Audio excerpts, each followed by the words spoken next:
Since 1984 till 2021 ਜਦੋਂ ਵੀ ਜੂਨ ਦਾ ਮਹੀਨਾ ਚੜ੍ਹਦਾ ਹੈ, ਹਰ ਸਿੱਖ, ਹਰ ਪੰਜਾਬੀ ਦੇ ਦਿਲ ਦੇ ਵਿੱਚ ਉਹ ਡ੍ਰੈਡਫੁਲ memories of Blue Star operation which was held in 1984 in June, ਜਿਹਨੂੰ ਸਿੱਖ ਇਤਿਹਾਸ ਦੇ ਵਿੱਚ 84 ਦਾ ਘੱਲੂਘਾਰਾ ਵੀ ਕਿਹਾ ਜਾਂਦਾ, ਜਦੋਂ ਦਰਬਾਰ ਸਾਹਿਬ ਤੇ ਫਿਰ ਇੱਕ ਵਾਰੀ ਹਮਲਾ ਹੁੰਦਾ ਹੈ। ਉਹ ਫਲੈਸ਼ਬੈਕ ਕਰਦੀਆਂ ਨੇ ਤੇ ਹਰ ਇੱਕ ਦੇ ਦਿਲ ਦੇ ਵਿੱਚ ਇੱਕ ਦੁੱਖ ਦੀ ਭਾਵਨਾ, ਤਕਲੀਫ, ਤਾਂਘ ਉੱਠਦੀ ਹੈ। ਨੋ ਡਾਊਟ ਕਿ ਸਾਡੇ ਨਾਲ ਬਹੁਤ ਜ਼ਿਆਦਤੀ ਹੁੰਦੀ ਹੈ। ਹਾਲੇ 1984 ਦੇ ਵਿੱਚ ਜੂਨ ਦਾ ਮਹੀਨਾ ਚੜ੍ਹਿਆ ਹੀ ਸੀ। 1 ਜੂਨ ਦੀ ਤਰੀਕ ਨੂੰ ਹੀ ਦੁਪਹਿਰ ਦੇ 1:00 ਹੀ ਹੋਏ ਹੁੰਦੇ ਨੇ। ਸਿੱਖ ਰੈਫਰੈਂਸ ਲਾਇਬ੍ਰੇਰੀ ਜੋ ਕਿ ਦਰਬਾਰ ਸਾਹਿਬ ਦੇ ਵਿੱਚ ਸਥਾਪਿਤ ਹੈ, ਉਹਦੇ ਉੱਤੇ ਅਚਾਨਕ ਤੋਂ ਫਾਇਰਿੰਗ ਸ਼ੁਰੂ ਹੋ ਜਾਂਦੀ ਹੈ ਔਰ ਉਹ ਫਾਇਰਿੰਗ ਸ਼ਾਮ ਤੱਕ ਕੰਟੀਨਿਊ ਰਹਿੰਦੀ ਹੈ ਅਤੇ ਉਹਦੇ ਵਿੱਚ ਉਸ ਫਾਇਰਿੰਗ ਦੇ ਦੌਰਾਨ ਦਰਜਨ ਕੁ ਸਿੱਖ ਸੰਗਤ ਸ਼ਹੀਦ ਹੋ ਜਾਂਦੀ ਹੈ। ਕਰਫਿਊ ਲਗਾ ਦਿੱਤਾ ਜਾਂਦਾ ਹੈ। ਦਰਬਾਰ ਸਾਹਿਬ ਦੇ ਅੰਦਰ ਵਾਲੀ ਸੰਗਤ ਬਾਹਰ ਨਹੀਂ ਸੀ ਜਾ ਸਕਦੀ ਅਤੇ ਬਾਹਰੋਂ ਕੋਈ ਅੰਦਰ ਨਹੀਂ ਸੀ ਆ ਸਕਦਾ। ਅੰਮ੍ਰਿਤਸਰ ਸ਼ਹਿਰ ਦੇ ਵਿੱਚ ਜਿਹੜੇ ਰੈਜ਼ੀਡੈਂਸ਼ੀਅਲ ਏਰੀਆ ਸੀਗੇ, ਜਿਨ੍ਹਾਂ 'ਚ ਸਿੱਖਾਂ ਦੀ ਗਿਣਤੀ ਜ਼ਿਆਦਾ ਸੀਗੀ, ਉੱਥੇ ਮਿਲਟਰੀ ਟਰੂਪਸ ਤੈਨਾਤ ਕਰ ਦਿੱਤੇ ਜਾਂਦੇ ਨੇ। ਅੰਮ੍ਰਿਤਸਰ ਸ਼ਹਿਰ ਦਾ ਕਨੈਕਸ਼ਨ, ਉੱਥੇ ਦੇ ਲੋਕਲ ਲੋਕਾਂ ਦਾ ਕਨੈਕਸ਼ਨ ਦਰਬਾਰ ਸਾਹਿਬ ਦੇ ਨਾਲ ਉਹਨਾਂ ਦਿਨਾਂ ਦੇ ਵਿੱਚ ਡਿਸਕਨੈਕਟ ਹੋ ਜਾਂਦਾ ਹੈ। ਦਰਬਾਰ ਸਾਹਿਬ ਅੰਮ੍ਰਿਤਸਰ ਨਾਲ ਡਿਸਕਨੈਕਟ ਹੋ ਜਾਂਦਾ ਹੈ।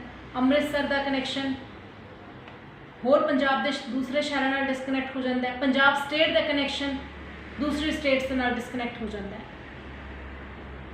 ਉਹਨਾਂ ਦਿਨਾਂ ਦੇ ਵਿੱਚ ਸੰਗਤ ਦਾ ਇਕੱਠ ਇੰਨਾ ਕੁ ਦਰਬਾਰ ਸਾਹਿਬ ਦੇ ਵਿੱਚ ਹੁੰਦਾ ਹੈ ਕਿ ਤਿਲ ਸੁੱਟਣ ਦੀ ਥਾਂ ਨਹੀਂ ਹੁੰਦੀ, ਕਿਉਂਕਿ ਉਹਨਾਂ ਦਿਨਾਂ ਦੇ ਵਿੱਚ ਗੁਰੂ ਅਰਜਨ ਦੇਵ ਸਾਹਿਬ ਜੀ ਦਾ ਸ਼ਹੀਦੀ ਪੁਰਬ ਹੁੰਦਾ ਹੈ। 2 ਜੂਨ ਦੀ ਡੇਟ ਆਉਂਦੀ ਹੈ, 3 ਜੂਨ ਦੀ ਡੇਟ ਆਉਂਦੀ ਹੈ, ਕੋਈ ਮਿਲਜੁਲ ਨਹੀਂ, ਕੋਈ ਪ੍ਰੋਗਰੈਸ਼ਨ ਨਹੀਂ, ਕੋਈ ਐਕਟੀਵਿਟੀ, ਕੋਈ ਫਾਇਰਿੰਗ, ਕੋਈ ਇੱਦਾਂ ਦੀ ਕੁਛ ਨਹੀਂ ਹੁੰਦਾ।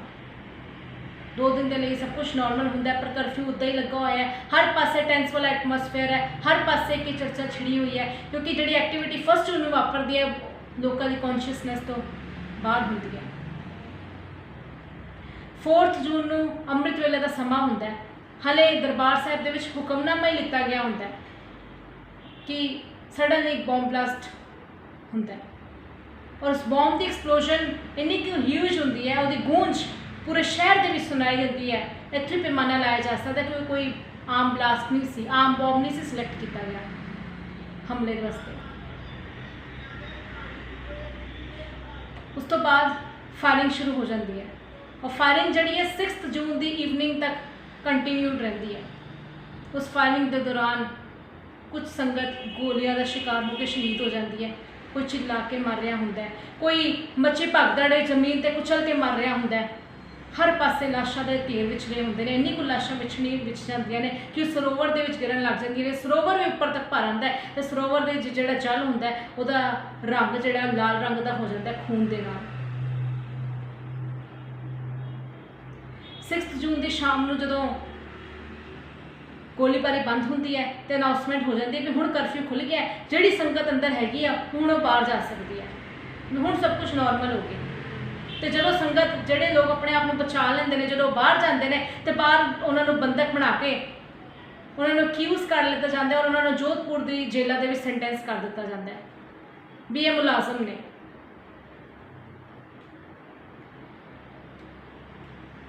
ਸੋ ਜਦੋਂ ਵੀ ਕੌਮ 'ਤੇ ਕੋਈ ਇੱਦਾਂ ਦੀ ਟ੍ਰੈਜਡੀ, ਕੋਈ ਇੱਦਾਂ ਦਾ ਇੰਸੀਡੈਂਟ ਵਾਪਰਦਾ, ਉਹ ਕੌਮ ਦੇ ਉੱਤੇ ਇੱਕ ਟੈਸਟ ਹੁੰਦਾ। ਪਰ ਜਦੋਂ ਕੋਈ ਇੱਦਾਂ ਦਾ ਘਟਨਾ, ਕੋਈ ਇੱਦਾਂ ਦਾ ਇੰਸੀਡੈਂਟ ਜੇ ਸਾਨੂੰ ਕੁਝ ਸਿਖਾਉਂਦਾ ਨਾ ਹੋਵੇ, ਜੇ ਅਸੀਂ ਉੱਥੇ ਤੋਂ ਕੁਝ ਸਿੱਖਿਆ ਨਾ ਲਈਏ, ਕੁਝ ਸਿੱਖੀਏ ਨਾ, ਤੇ ਹੈ ਬਹੁਤ ਵੱਡੇ ਦੁੱਖ ਦੀ ਗੱਲ ਹੈ ਸਾਡੇ ਲਈ। ਅਸੀਂ ਹਰ ਸਾਲ 84 ਨੂੰ ਯਾਦ ਕਰਦੇ ਹਾਂ, ਇਹਨਾਂ ਦਿਨਾਂ ਨੂੰ ਯਾਦ ਕਰਦੇ ਹਾਂ, ਸ਼ਹੀਦਾਂ ਨੂੰ ਪ੍ਰਣਾਮ ਕਰਦੇ ਹਾਂ, ਵੱਖ-ਵੱਖ ਪ੍ਰੋਗਰਾਮਸ ਹੁੰਦੇ ਨੇ, ਇਤਿਹਾਸ ਦੁਹਰਾਇਆ ਜਾਂਦਾ, ਅਸੀਂ ਦੁਖੀ ਵੀ ਹੁੰਦੇ ਹਾਂ, ਅਸੀਂ ਰੋਂਦੇ ਵੀ ਹਾਂ, ਪਰ ਅਸੀਂ ਸੇਧ ਕੀ ਲੈਂਦੇ ਹਾਂ, ਸਿੱਖਿਆ ਕੀ ਲੈਂਦੇ ਹਾਂ। ਅਸੀਂ ਆਪਣਾ ਯੂਥ ਵੀ ਇੱਕ ਵਾਰੀ ਖਤਮ ਕਰ ਦਿੱਤਾ ਗਿਆ ਸਾਡਾ, ਸਾਡੇ ਸਿੱਖ ਸੰਗਤ ਵੀ ਇੰਨੀ ਸ਼ਹੀਦ ਹੋ ਗਈ, ਸਾਡੇ ਗੁਰਦੁਆਰਿਆਂ ਦਾ ਇੰਨਾ ਨੁਕਸਾਨ ਵੀ ਹੋਇਆ, ਸਾਡੀ ਸਿੱਖ ਰੈਫਰੈਂਸ ਲਾਇਬ੍ਰੇਰੀ ਦੇ ਵਿੱਚੋਂ ਖਜ਼ਾਨਾ ਵੀ ਗਾਇਬ ਹੋ ਗਿਆ। ਅਸੀਂ ਇੰਨਾ ਘਾਟਾ ਆਪਣਾ ਪਵਾ ਲਿਆ, ਪਰ ਅਸੀਂ ਸਿੱਖਿਆ ਕੀ ਲਿੱਤੀ, ਅਸੀਂ ਤੋਂ ਸੇਧ ਕੀ ਲਿੱਤੀ, ਅਸੀਂ ਕੰਮ ਕੀ ਕੀਤਾ ਉਹਦੇ ਉੱਤੇ।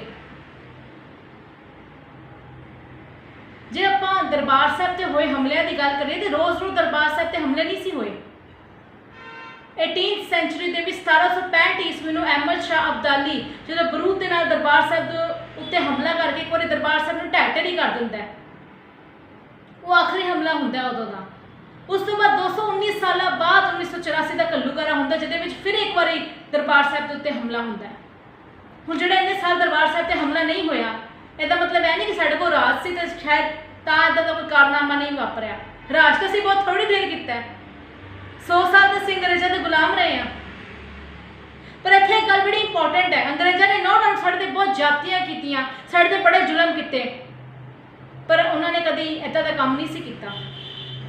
हाले 7 समुद्रों पार आए सी, 7 बेगाने सी, कुछ भी कर सकते सी।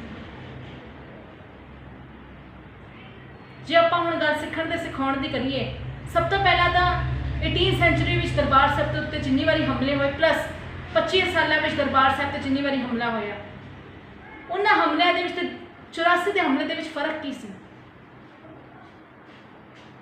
ਜਦੋਂ 84 ਤੋਂ ਪਹਿਲਾਂ ਜਿੰਨੀ ਵਾਰੀ ਵੀ ਦਰਬਾਰ ਸਾਹਿਬ ਤੇ ਹਮਲਾ ਹੋਇਆ, ਕੌਮ ਨੇ ਇੱਕ ਮੁੱਠ ਹੋ ਕੇ ਚਟਾਨ ਵਾਂਗ ਪ੍ਰੋਟੈਸਟ ਕੀਤਾ, ਸਾਹਮਣਾ ਕੀਤਾ। ਕੌਮ ਦੇ ਮਨ ਵਿੱਚ कभी ये डाउट्स नहीं आए सी, कोई कभी सवाल नहीं सी पैदा होए भी जिहड़ा साडे नाल इदां कीता है या जिहड़ा हमला कर रहा है उहदे नाल साडा रिश्ता की है, उहदे नाल साडा रिलेशन की है, इदां क्यों कर रहा है। कौम के दिल में एक गल स्पष्ट हुंदी सी कि सामने वाला साडे नाल दुश्मनी निभा रहा है, सानूं खत्म करना चाहता है, असीं खत्म होना नहीं। जदों 18 सेंचुरी में अहमद शाह अब्दाली दरबार साहिब के उत्ते हमला करता है, उस तो पहला फैब के महीने के विच वड्डा घल्लूघारा वापरदा मलेरकोटला दे विच। उहदे विच एक दिन के कुछ घंटिया के विच कौम का अद्धा हिस्सा कतल कर दिता जाता। ते उसी साल जिस साल दे विच घल्लूघारा वापरदा, वड्डा घल्लूघारा वापरदा, उसी साल दे विच अक्टूबर के जदों दिवाली आती है महीने के विच, तो उदों अब्दाली लाहौर होंदा, तो सोच रहा होंदा भी हुण जिहड़ा मैं घल्लूघारा करता भी मैं अपने वालों सारे सिख खत्म करता ने, मेरे जींदे जी हुण सिख उठण की जरूरत नहीं करनगे। पर जदों मुसलमान इतिहासकार लिखते हैं कि उस दिन अक्तूबर के महीने के विच 60,000 गिनती का अमाउंट के विच इकट्ठ हुंदा दरबार साहिब के उपर, इसदा मतलब कि जिहड़ा सिख तुर सकदा सी, जिहड़ा नकारा नहीं सी, वो उत्थे पहुंचिया होया सी उस दिन। तो जो अब्दाली के कन्ना के खबर पैंती, अब्दाली बड़ा हैरान होंदा है, कहना भी किस किस्म की स्पिरिट है भी हारते नहीं, भी मैं हुण तो इन्होंने खत्म किया सी, फिर कित्थों सैंपल हो गए, इन्नी वड्डी गिनती में किवें आ गए। हुण बड़ी ऑबवियस जी गल है, एक बड़ी वड्डी पावर दे विच हुकूमत है, हंकार होंदा बंदे नूं, फिर मन च बुलबुले आंदे, फिर मन दे विच योजना बनानी शुरू करता भी हुण जिहड़े इकट्ठे होए इन्हां नूं फिर खत्म कर दिता जाए। पर इस बार अब्दाली मन दे विच किथे ना किथे थोड़ा थोड़ा हार चुका सी, साडे तो सरेंडर कर रहा सी। इस करके एक पहले लैटर भेजता है।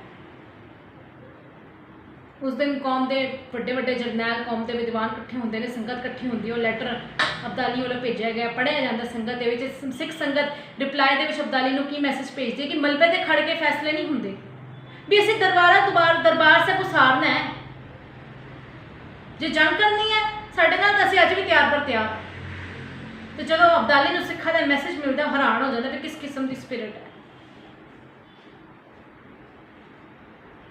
तो अब्दाली बेदिल होके जंग करने लई तुर पैंदा लाहौर तो। हुण लाहौर तो अमृतसर का रस्ता सिर्फ 5-6 घंटिया का सी, जिहड़ा अब्दाली 36 घंटिया दे विच तय करके पहुँचता है। तो जो वड्डा घल्लूघारा करवांदा है मलेरकोटला, उदों 72 घंटिया दे विच एक्सपैक्टेड टाइम तो पहले ही कूच कर जाता है। एक भी बड़ा वड्डा ड्रॉबैक से कि सानूं वड्डे घल्लूघारे दे विच साडी कौम नूं सब तो वड्डा नुकसान है, क्योंकि सिखां नूं टाइम ही नहीं सी मिल पाया। किसी नूं उम्मीद नहीं सी कि अब्दाली इन्नी जल्दी अपनी सेना ते अपने होर वॉर इक्विपमेंट्स तोपा लैके भी इन्नी जल्दी हमला करन नहीं पहुंचेगा, इन्नी जल्दी कूच कर जाएगा। तो जिस दिन अमृतसर दे विच फिर जंग हुंदी है, दिने उस दिन फुल सोलर एक्लिप्स हुंदा है, दिने हनेरा हुंदा है, जिस कारण दिने जंग हुंदी है, रात के वेले दोनों फौजा अपने अपने टिकाणे चली जांदियां ने भी अगले दिन देखांगे। पर जो अगले दिन फिर सिंह जंग के मैदान जंग लई आंदे ने, अब्दाली उदों तक तो रातों रात ही कूच कर गया होंदा वापस। ये अब्दाली की जिंदगी की पहली पछाड़ सी। अब्दाली कदे जंग के मैदान इदां नहीं सी गया, पर उस बार अब्दाली हार चुका सी। सो इदा कहण तो भाव कि इदा दरबार साहिब के होए हमलिਆਂ ने सिखां नूं एकमुठ कीता, ऐसा जज्बा, ऐसा जुनून पैदा किया कि सिखां ने इतिहास पलट के रखता।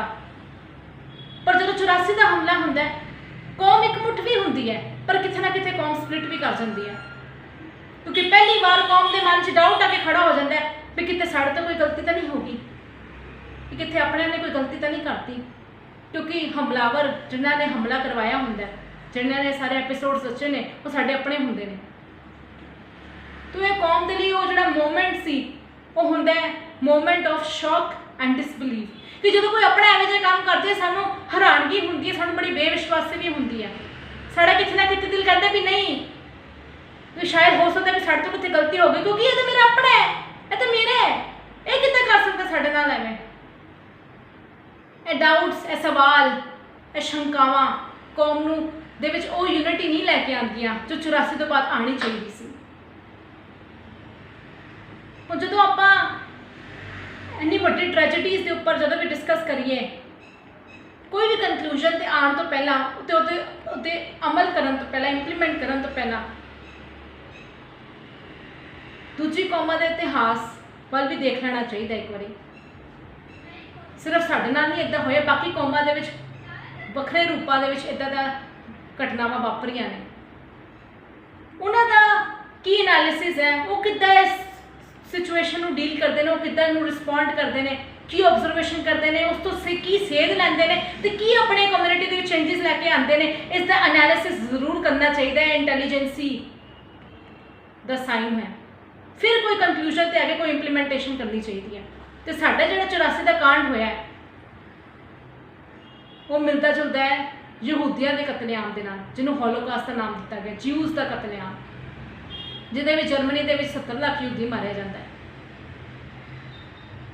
ज्यूज बारे आप सारे जानते हैं कि उन्होंने की पावर है, की ताक है, पर किहड़ी फील्ड नहीं है जिन्हां विच यहूदियों ने एक्सीलेंस नहीं प्राप्त की, भावें वो एजुकेशन की फील्ड सी, भावें वो नोबल प्राइज विनर्स की लिस्ट वेख लो, भावें तुसी जिहड़ी मर्जी मनी मेकिंग चल जाओ, बिजनेस से चल जाओ, उदों भी यहूदियों की बहुत पावर सी, उदों भी यहूदियों के को हक बस बहुत ताक सी, बहुत रुतबा सी, शायद अज नालों भी वध सी। इस करके वो की करते हैं, वो जो पर फिर भी यहूदियों के उपर हॉलोकास्ट होया, यहूदियों उत्ते यहूदियों का कतलेआम होया, उन्होंने कंक्लूजन की कटिया। वो हॉलोकास्ट होने तो बाद जो उन्होंने इदा की घटना वापर के खाली दुख नहीं मनाते रहे, वो बेदिल नहीं हुए, उन्होंने हर फील्ड के बड़ी गहराई नाल जाके सोचा भी इन्नी पावर, इन्ने रुतबे होने तो बाद भी साडा नाल एडा वड्डा इंसीडेंट किवें वापर गया, भी चलो हुण तो हो गया कि फ्यूचर में साडी कम्यूनिटी नाल इदां दा कुछ ना होवे। तो कंक्लूजन की करते हैं, कंक्लूजन यह करते हैं कि जो मेजोरिटी के जेनोसाइड इंपल्स इनिशिएट होंगी है, नस्लकुशी की भावना पनपनी शुरू होती है, और रोज़ रोज़ समाज के एक्सपोज नहीं होंगी, रोज़ रोज़ देखने को नहीं मिलती, रोज़ रोज़ एक्यूमुलेट होंदी रहेगी, एक्यूमुलेट होंदी रहेगी। एक ऐसा मोमेंट आता है कि वो खुल के प्रगट होंदी है, तो उन्होंने भी कुछ इदा ही होंगे। 1933 के कानून बना लग जाते नॉन डिस्क्रिमिनेशन, जो दूसरे नैशनैलिटी के ज्यूज, जो पोलैंड के ज्यूज, ईस्टर्न यूरोप के ज्यूज या यूरोप के ज्यूज, जो जर्मनी के ज्यूज को कहते हैं भी साडा वितकरा हो रहा, साडा डिस्क्रिमिनेशन होंदी है, जर्मनी के ज्यूज एक ही स्टेटमेंट होंदी सी कि we are different from others, कि तुहाडे नाल हो रहा, तुहाडी प्रॉब्लम है, साडे नाल किवें हो सकता है। कैसर जो कि जर्मनी का मिनिस्टर होंदा है, वो तो सानू हाई टी ते इनवाइट करदा, उहदे नाल तुसीं खाना खाने, साडा रुतबा देखो, साडी पावर देखो, फिर साडी कैपेबिलिटी देखो, साडी एक्सीलेंस देखो, साडे नाल तो डिस्क्रिमिनेशन का सवाल ही पैदा नहीं होंदा।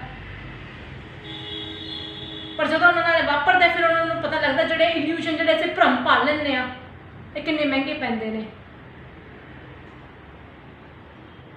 तो जी आप कहने पॉलिटिक्स ऑफ मॉरल रिस्पॉन्सिबिलिटी, कि अगर आप कहिए भी शायद भी अगर आप बड़े बड़े अहदे प्राप्त कर ले, पावर के आ जाए, इदा का असी भी रुतबा बना लीए भी शायद सानू साढ़े कोई इदा की घटना नहीं वापर गई, असी सेफ हाँ, असी सिक्योर कर लिया, तो यह भी इस इक्वेशन को लैके आप चलिए भी बस इस तो बाद सानू होर कुछ करने की कोई जरूरत नहीं हैगी, तो असी कितने ना कितने फिर चूक कर रहे हैं। तो यहूदियों के इतिहास सानू ऑब्जरवेशन मिलती है।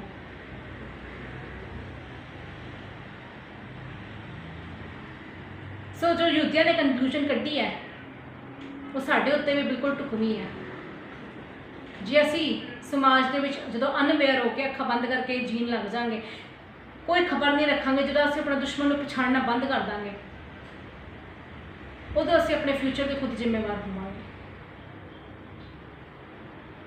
पर पिछले 1.5-2 सालों के जो सिखा ने क्रिएशनस कीतियां ने पेंडेमिक के उहदे नाल साडा ग्राफ बहुत ऊपर जा चुका है।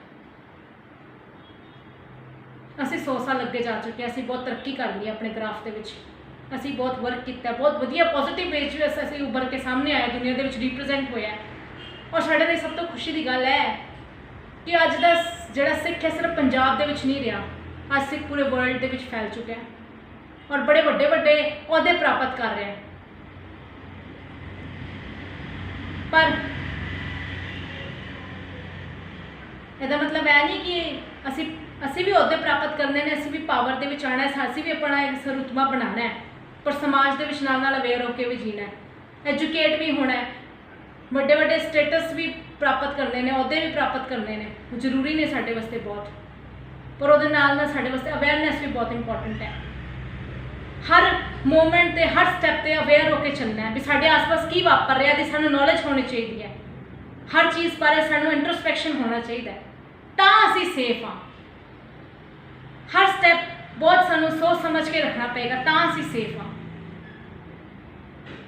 ਤੇ ਸਭ ਤੋਂ ਇੰਪੋਰਟੈਂਟ ਚੀਜ਼ ਆਪਣਾ ਇਤਿਹਾਸ, ਆਪਣੇ ਇਤਿਹਾਸ ਨਾਲ ਸਾਨੂੰ ਜਾਣੂ ਰਹਿਣਾ ਪਏਗਾ,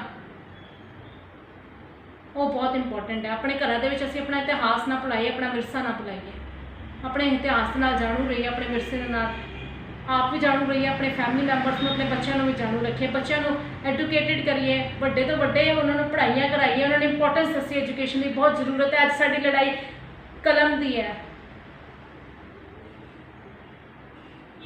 ਔਰ ਕਲਮ ਦੇ ਵਿੱਚ ਬਹੁਤ ਪਾਵਰ ਹੈ, ਇਹ ਕਲਮ ਹੀ ਹੈ ਜਿਹੜੀ ਰੈਵੋਲੂਸ਼ਨ ਲੈ ਕੇ ਆ ਸਕਦੀ ਹੈ।